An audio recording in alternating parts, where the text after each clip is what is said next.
নমস্কার সুপ্রিয় শ্রোতা বন্ধুগণ, সকলকেই আমার ইউটিউব চ্যানেল হেরিটেজ হাইলাইটসে সপ্রেমে স্বাগত জানাই। তোমরা আমার এই চ্যানেলটিকে সাবস্ক্রাইব করবে, লাইক করবে এবং কমেন্ট করতে ভুলবে না।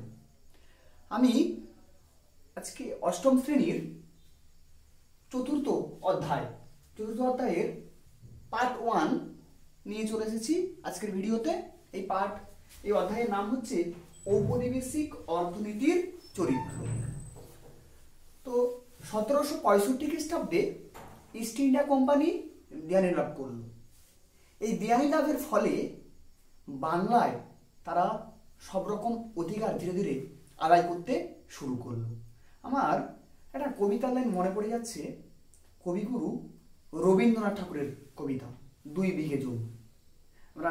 তোমরা অনেকেই পড়েছো বা শুনেছো, এই জগতে হায় সেই বেশি চায়, আছে যার ভুরি ভুরি, রাজার হস্ত করে সমস্ত, কাঙালের ধন চুরি। আমি ছোট করে একটু গল্পটা বলে দিই। উপেন নামক একজন ব্যক্তি ছিল, তার বিটে মাটি একদম 2 বিঘে ছিল, 2 বিঘে জমি। তার পাশে জমিদারের বাগান ছিল। জমিদার বলছেন যদি তার বাগানটাকে সুন্দর দৈর্ঘ্য প্রস্থে সমান করতে হয় তাহলে উপেনের ওই 2 বিঘে জমিটি প্রয়োজন। তাহলে জমিদার তো ধনী ব্যক্তি, তার তো অনেক আছে, মাত্র উপেনের 2 বিঘে ভিটে মাটি রয়েছে, ও সেটাও তিনি নিয়ে নিতে চাইছেন। তাহলে এর দ্বারা আমরা কি বলছি, যে এই জগতে যার বেশি রয়েছে সে আরো বেশি চাইছে এবং অপরের সম্পদকে তিনি তারা কুক্ষিগত করছে। এইখানে এই কথাটার মধ্যে ঔপনিবেশিক অর্থনীতির চরিত্র, ঔপনিবেশিক অর্থাৎ ইংরেজ ইস্ট ইন্ডিয়া কোম্পানির যে অর্থনৈতিক নীতি, সেটা চরিত্র কেমন ছিল। চরিত্র মানে কেমন, আমরা বলি না ওই ছেলেটা খারাপ, ওই মেয়েটা খারাপ, বা ওই ছেলেটা খুব ভালো, এর মানে কি, আমরা তার চরিত্রকে কি করছি না নির্ধারণ করছি। তো সেরকম ঔপনিবেশিক অর্থনীতি কিরকম চরিত্র ছিল সেটা নিয়ে এই অধ্যায়ে আমরা আলোচনা করব। তো ভারতবর্ষে বা বিশেষ করে বাংলায় সালটা ছিল 1769 থেকে 70, ভয়াবহ দুর্ভিক্ষ। এই দুর্ভিক্ষের ফলে বাংলার জনজীবনে এক হাহাকার হতাশা জীবনযাপন শুরু হয়ে গেছে। সেই সময় দায়িত্ব নিয়েছিলেন ওয়ারেন হেস্টিংস, কিন্তু পরিস্থিতি এতটাই অগ্নিগর্ভ যে তাকে সামাল দিতে তিনি ব্যর্থ হয়ে পড়েছেন। তো সেই সময়ে ইংল্যান্ড থেকে আসছেন লর্ড কর্নওয়ালিস। তিনি বলছে ওই ওয়ারেন হেস্টিংস দ্বারা কিছু হবে না, আমি যাচ্ছি, আমি জমিদার পরিবারের ছেলে, আমি এর স্থায়ী সমাধান করব। তিনি এলেন, এসে 1793 খ্রিস্টাব্দে প্রবর্তন করলেন চিরস্থায়ী বন্দোবস্ত। চিরস্থায়ী 10 সালা বন্দোবস্তের, আমরা আগের দিন পড়েছিলাম 10 সালা বন্দোবস্ত, ওই 10 সালা বন্দোবস্তকে তিনি চিরস্থায়ী বন্দোবস্তে কনভার্ট করছেন বা পরিবর্তন করছেন। তো এই চিরস্থায়ী বন্দোবস্তের মূল বক্তব্য হচ্ছে, কেন এই চিরস্থায়ী বন্দোবস্ত প্রবর্তন করছেন না, প্রথমের যে সমস্ত বন্দোবস্ত 5 সালা, 1 সালা, 10 সালা, এই বন্দোবস্তে জমিদারদের কোনো মালিকানা সত্ত্ব ছিল না। অর্থাৎ জমিদাররা জমি থেকে রাজস্ব বা রেভিনিউ আদায় করবে, সেই রেভিনিউটা আদায় করে কোম্পানিকে জমা দেবে, কিন্তু তিনি সেই জমিদার সেই জমির মালিক হতে পারবে না। কিন্তু ইংরেজরা একটা কূটনৈতিক চাল খেললো।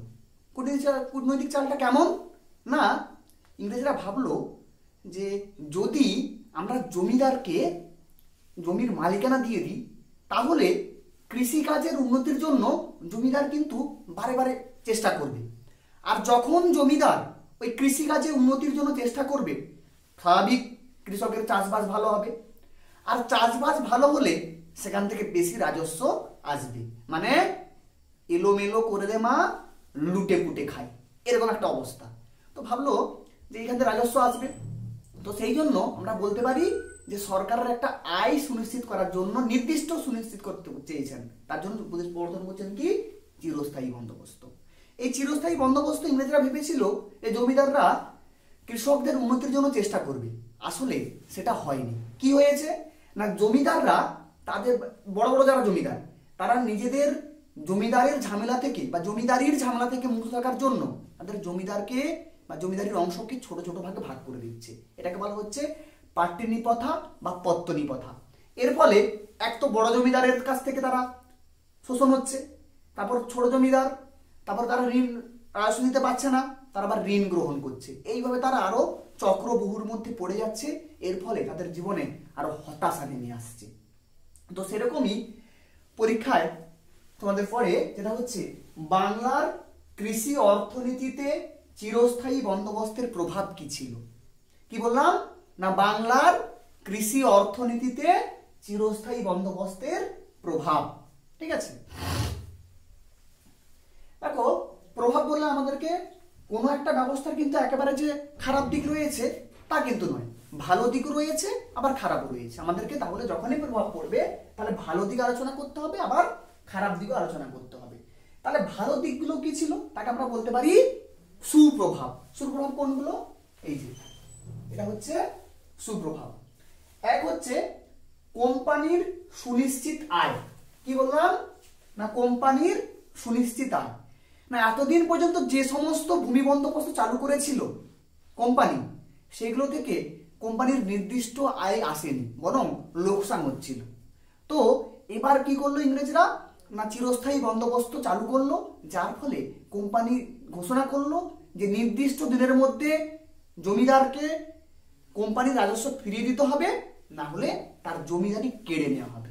এর ফলে আমরা দেখতে পেলাম যে জমিদারি হারানোর ভয়ে তারা কি করলো না, তাদের টাকা বকেয়া টাকা মিটিয়ে দিল। এর ফলে একটা আয় সুনিশ্চিত হচ্ছে কোম্পানির। 2 নম্বরে কি বলা হচ্ছে না, বাণিজ্যিক মূলধন সংগ্রহ। 2 নম্বরে কি বলা হচ্ছে, বাণিজ্যিক মূলধন সংগ্রহ। আমরা যদি প্রথমে এর দিকে দেখি, যখন ইংরেজরা দেশে আসছে বাণিজ্য করতে, তখন তারা নিজেদের দেশ থেকে অর্থ নিয়ে আসছে, সোনারূপা নিয়ে আসছে। কিন্তু যখন তারা এখানে বাংলাকে ক্যাপচার করলো বা দখল করতে শুরু করলো, তখন তারা বুঝতে পারছে যে আর দেশ থেকে আনার দরকার নেই, মানে এইখান থেকে আমরা সবকিছু পাবো। তো এই রাজস্ব থেকে তারা কি করলো না, বাণিজ্যিক মূলধন অর্থাৎ বাণিজ্য করার জন্য যে অর্থের প্রয়োজন, সেই অর্থটা এইখান থেকে তারা জোগাড় করে নিল বা সুনিশ্চিত করে নিল। তারপরে 3 নম্বরে বলা হচ্ছে নতুন অভিজাত শ্রেণীর উদ্ভব। মানেটা কি না, ইংরেজরা চাইলো যে একটা শ্রেণীর প্রয়োজন বা একটা শ্রেণীর লোকের প্রয়োজন। তারা কি করবে না, আমাদের কথা মতো চলবে। কি হবে না, এর ফলে আমাদের অনুগত একদল মানুষ তৈরি হবে। তারা কি করবে, আমরা যা বলবো সেটা মেনেই চলবে। এই যে এর ফলে একটা নতুন অভিজাত শ্রেণীর উদ্ভব হচ্ছে, কি কথার ফলে না, চিরস্থায়ী বন্দোবস্তের ফলে। এর ফলে একদল মানুষ কিন্তু ধনী হয়ে উঠছে এবং তারা ধীরে ধীরে নিজেদেরকে গ্রোথ বা নিজেদের প্রভাব প্রতিপত্তি বাড়িয়ে চলছে। তাহলে আমরা কি দেখলাম না, কোম্পানির আয় সুনিশ্চিত হচ্ছে। 2 নম্বরে কি বললাম, বাণিজ্যিক মূলধন সংগ্রহ করতে পারছে। আর 3 নম্বর হচ্ছে নতুন অভিজাত শ্রেণীর উদ্ভব। তাহলে তোমরা এই 3টে সুপ্রভাব কিন্তু আলোচনা করতে পারো। তারপরে যে কোনো দিনের যেমন ভালো দিক রয়েছে, তার খারাপ দিক কিন্তু রয়েছে। তাহলে খারাপ দিকগুলো আরো বেশি ছিল। কি না, এক হচ্ছে পাটনি প্রথা বা পত্তনি প্রথার উদ্ভব। পরীক্ষায় বারে বারে পড়ে, 2 নম্বরের প্রশ্নের সময় পড়ে যায় যে পত্তনি প্রথা বা পাটনি প্রথা কি। তো তোমরা লিখবে যে চিরস্থায়ী বন্দোবস্তে বড় বড় জমিদার তাদের জমিদারিত্ব থেকে জমিদারের ঝামেলা থেকে মুক্ত থাকার জন্য তাদের জমিদারির অংশকে ছোট ছোট অনেকগুলি ভাগে ভাগ করে দেয়। ঠিক আছে, তো এই ভাগ করে দিয়ে তাদেরকে রাজস্ব আদায়ের দায়িত্ব দিয়ে দেয়। তো একে বলা হচ্ছে পত্তনি প্রথা। ঠিক আছে, এর ফলে কি হয়েছে না, কৃষকদের জীবন আরো দুর্বিষহ হয়ে উঠছে। ধরো বড় জমিদার, আমি মনে করলাম যে বড় জমিদার কি করছেন না, বড় জমিদার উনি হয়তো ছোট জমিদারকে বলছে 100 টাকা তুলবি রে, 100 টাকা তুলতে বলছে, কিন্তু সে তার নিজের ব্যয়ের জন্য 120 টাকা তুলছে। তাহলে পুরোটা কার উপরে চাপছে, কৃষকের উপরে। পুরোটা কে দিতে হচ্ছে না, কৃষককে দিতে হচ্ছে। ঠিক তো, এর ফলে কৃষকের যে অবস্থা একেবারে কিন্তু শোচনীয় হয়ে পড়ছে। 2 নম্বরে আমরা কি দেখলাম না, কৃষকদের স্বার্থ অবহেলিত। আমি সুপ্রভাবে বলছিলাম, কি বলছিলাম, ওই যে ভাবলো যে কোম্পানি ভাবছে কি যে এর ফলে চিরস্থায়ী বন্দোবস্তের ফলে কি হবে না, জমিদাররা বংশানুক্রমিক মালিকানা পাচ্ছে জমির, তাহলে তারা কি করবে না, কৃষি কাজের উন্নতির দিকে নজর দেবে। তা হয়নি, তা একেবারে হয়নি। তারা কি করছে, নিজেদের পকেট ভরাতেই ব্যস্ত হয়ে পড়ছে। তার ফলে কৃষকদের স্বার্থ কিন্তু একদিক থেকে অবহেলিত হচ্ছে। কেন? জমিদার আবার কোনো কৃষক হয়তো সে রাজস্ব দিতে পারছে না বা রেভিনিউ দিতে পারছে না, তখন সে কি করছে না সুদ নিচ্ছে। কাদের কাছ থেকে? না মহাজনদের কাছ থেকে সুদ নিচ্ছে, প্রচুর মানে টাকার বিনিময়, মানে কি বলবো, সুদের বিনিময়ে কি করছে? ঋণ নিচ্ছে। এই ঋণ নেওয়ার ফলে তারা কি করছে? ঋণের জালে জড়িয়ে পড়ছে। এর ফলে কৃষকদের অবস্থা একেবারে শোচনীয় হয়ে পড়ছে। তারপরে কি না অর্থনৈতিক শোষণ বৃদ্ধি। আমি একটু আগেই বলছিলাম, জমিদার যদি 100 টাকা চাপায়, এরা 120, তার নিচে যা গোমাস তারা দায়িত্ব নেই, তারা বলবে না 140 দিতে হবে। তাহলে এই করে করে দেখলাম অর্থনৈতিক শোষণের শিকার হচ্ছে না কৃষক সম্প্রদায় বা কৃষক শ্রেণী। তারপরে কি না সরকারের আয় হ্রাস পাচ্ছে। তো যেসব জমিদাররা এই চিরস্থায়ী বন্দোবস্তের দায়ভার নিচ্ছে, তারা তো নিজেরা যাচ্ছে না রাজস্ব আদায় করতে, তাদের জমিদারিকে ছোট ছোট ভাগে ভাগ করে দিচ্ছে। তারা কি করছে? তাদেরকে ভাগ করে দিচ্ছে, তারা বলছে আমরা আয় করতে পারিনি, আপনি এইটুকু নিন। আবার এও বলছে কৃষকদের চাষবাস ভালো হচ্ছে না, এই কোম্পানিকে এইটুকু দিচ্ছে। তাহলে মাঝখান থেকে ছোট জমিদার, বড় জমিদার, মধ্যস্বত্বভোগী এরা মুনাফা লুটে নিচ্ছে, কিন্তু সরকারের আয় কিন্তু তেমন ভাবে বাড়ছে না। তাহলে আমরা কি কি আলোচনা করলাম না পত্তনী প্রথার উদ্ভব, 2 নম্বরে বলা হচ্ছে কৃষক স্বার্থ অবহেলিত হচ্ছে, 3 নম্বরে বলা হচ্ছে অর্থনৈতিক শোষণ বৃদ্ধি পাচ্ছে, আর 4 নম্বর হচ্ছে সরকারের আয় হ্রাস পাচ্ছে। তাহলে তোমরা পরীক্ষায় পড়লে এইভাবে কিন্তু লিখতে পারো। কি পরীক্ষায় কি প্রশ্ন পড়ে না বাংলার কৃষি অর্থনীতিতে চিরস্থায়ী বন্দোবস্তের প্রভাব। তাহলে চিরস্থায়ী বন্দোবস্ত কে প্রবর্তন করে? তোমাদের মনে আছে নিশ্চয়ই 1793 খ্রিস্টাব্দে লর্ড কর্নওয়ালিস। আচ্ছা, এবার চিরস্থায়ী বন্দোবস্তের রিলেটেড একটা কোশ্চেন পড়ে, সেটা হচ্ছে সূর্যাস্ত আইন কি? তোমরা দেখতে পাচ্ছ বোর্ডে, দেখো সূর্যাস্ত আইন কি, এটাও পড়ে পরীক্ষায়। তাহলে চিরস্থায়ী বন্দোবস্তের একটা অন্যতম শর্ত হচ্ছে জমিদারকে নির্দিষ্ট দিনের সূর্যাস্তের আগে কোম্পানির প্রাপ্য রাজস্ব জমা দিতে হবে, না হলে তার জমিদারি কেড়ে নেওয়া হবে বা বাজেয়াপ্ত করা হবে। এই ঘটনাকে বলা হচ্ছে কি? সূর্যাস্ত আইন। আমি কি বললাম না কোম্পানির প্রাপ্য রাজস্ব নির্দিষ্ট দিনের সূর্য অস্ত যাওয়ার আগে কোম্পানিকে জমা দিতে হবে, না হলে তার জমিদারি কেড়ে নেওয়া হবে বা বাজেয়াপ্ত করা হবে। এটাকে বলা হচ্ছে কি? সূর্যাস্ত আইন। এটা বারে বারে কিন্তু পরীক্ষায় 2 নম্বরের পড়ে।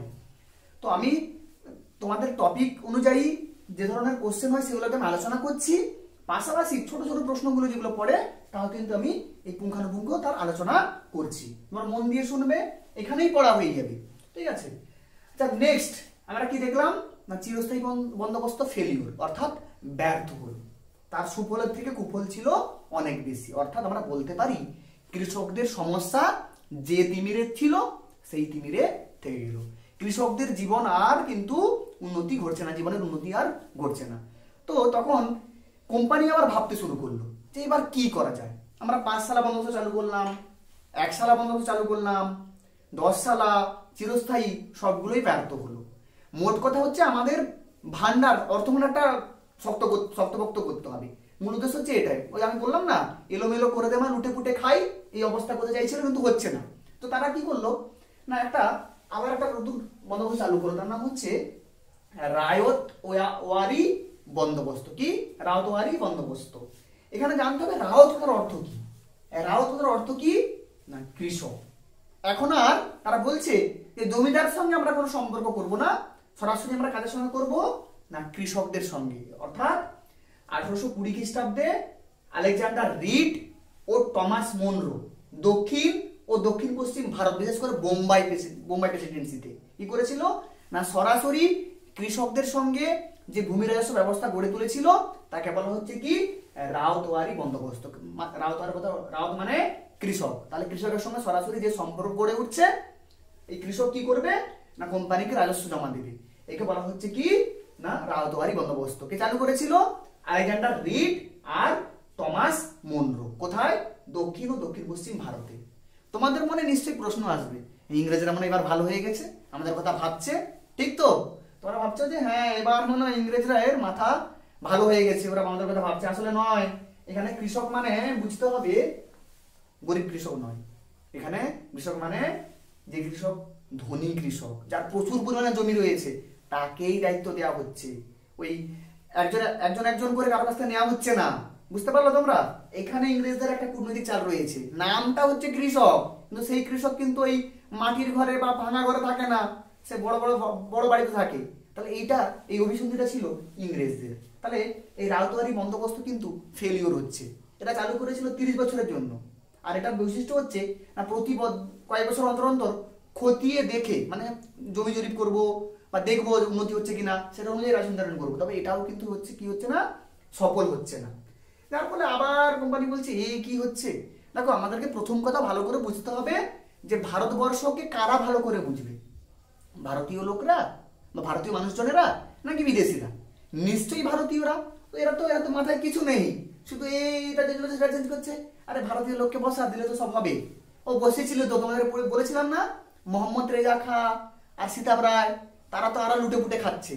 মানে ওই যে বঙ্কিমচন্দ্র একটা প্রবন্ধ ছিল যেখানে তিনি বলছেন যে মানুষ মানুষের শত্রু হয়ে যাচ্ছে, মানে যিনি রক্ষক তিনি ভক্ষণ করছে। ঠিক আছে? তো এইভাবে আমরা দেখলাম যে ওই ফেলিওর হওয়ার ফলে ওয়ারেন হেস্টিংসের কার্যকলাপ ফেলিওর হচ্ছে। তিনি নিয়োগ করেছিলেন মোহাম্মদ রেজা খা আর সীতাব রায়কে, তারপরে বলছে না এদেরকে দেওয়া যাবে না, আমরা নিজেরাই করি। তো এটাও ব্যর্থ হলো। তারপরে কি চালু করলেন তারা? মহলওয়ারি বন্দোবস্ত। কত সালে?